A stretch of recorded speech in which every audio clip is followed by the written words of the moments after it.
So today we are doing a video about the UCAT. Now, we are currently here in sort of February, and it's time to think about those admissions tests that come up. And now the one that I'm thinking of is the UCAT in this video. And a lot of people have been asking me, when should I take the UCAT? It's a very good question because it is up to you, entirely up to you.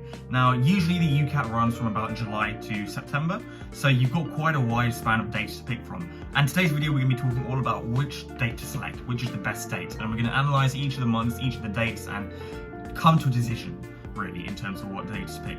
It's very personal, it's a very, decision that should be made by yourself, but hopefully I'll give you some guidance and some sort of help in terms of how I came to my decision, because it's quite an interesting journey I took to pick my final date. Now, before we get into the video, make sure you guys hit the subscribe button down below. Let's get to 200 subscribers by the end of March. It would be super cool if we could do that. So yeah, hit that subscribe button down below. Awesome, so let's get into the video.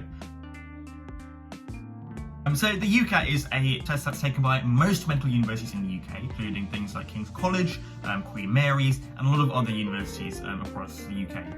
So most of you guys will be taking the UCAT, actually probably all of you guys will be taking the UCAT in some form. So it's the most popular one by far, I'd say, because just most medical schools take it. Only a very few people will not take the UCAT, and it's a risky game not taking the UCAT.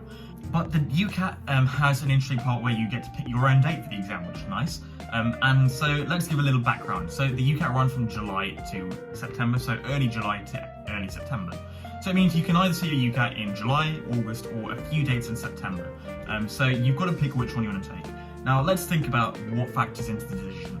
So the UCAT also runs alongside the other exam, BMAT. Now, if you're taking the BMAT, you might want to take your UCAT a little bit earlier. Now, I don't mean in July, I mean sort of in mid-August to late August. Just so when you finish it, you've got at least 2 to 3 weeks in summer holidays where you can fully focus on your BMAT. And that's really all you need. In terms of that, an ideal date would be potentially mid-August, so 10th to 20th of August, somewhere around there. Gives you a good month and a half to revise your UCAT.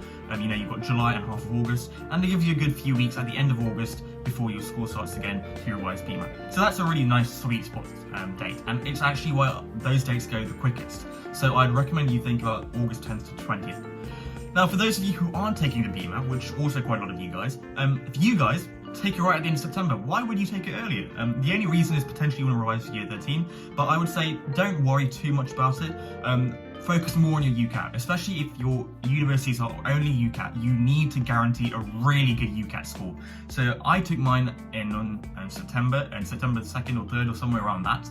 And that was the reason I think that I got my high score. It meant I had ages to revise. It meant I had ages to do those practice questions. And it meant I was really chill, cool, I was relaxed, I knew I had time, so I wasn't in a rush or anything, so my revision was already effective. So I think you guys should really think about taking it in late September if you haven't got a BMAT exam on the horizon. If you have, I would recommend not doing it end of September. I made the mistake of doing that. I should have probably taken it a week or two earlier. Just give yourself a week or two to revise. But if you guys aren't taking the BMAT, I'd highly recommend you book one of the latest dates possible. And yeah, that's everything. Hopefully you guys have found this video useful. Hope you guys found it helpful. It's been a pretty easy video really, because there's not much to it. If you guys have got any other questions, drop them in the comments below, and feel free to hit me up on my social medias, which will be on the screen, I think, somewhere here. And yeah, make sure to go subscribe, guys. It takes 5 seconds. Again, it's free. I know I'm saying it a lot, but please go and subscribe.